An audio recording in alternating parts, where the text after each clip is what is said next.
جب انسان فجر کی نماز کے لیے اٹھتا ہے، صحیح بخاری کی روایت ہے، يعقد الشيطان على قافية رأس أحدكم إذا هو نام 3 عقد.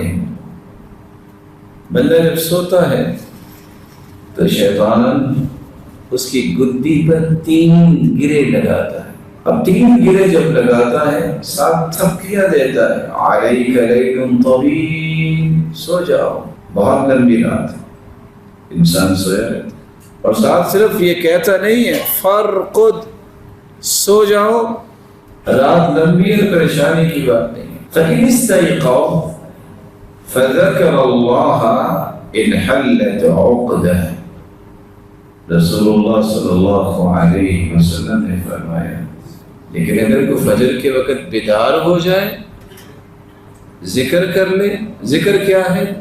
الحمدللہ الذي احیانا بعدما اماتنا والیہ النشور. الحمدللہ الذي رد علی روحی وآفانی فی جسدی وأذن لی بذکری. اٹھ کے بیٹھے سکون سے، اپنے چہرے پہ ہاتھ پھیرے اور یہ دعائیں پڑھیں. اور کتنا ہی اچھا ہو کہ اذان سے پہلے اٹھے تو اٹھ کے یہ پڑھ لیں سبحان اللہ والحمد للہ ولا الہ الا اللہ واللہ اکبر اللہم اغفر لی وارحمنی وارزقنی. اللہ مجھے معاف کر دے، مجھ پہ رحم فرما، مجھے رزق عطا فرما.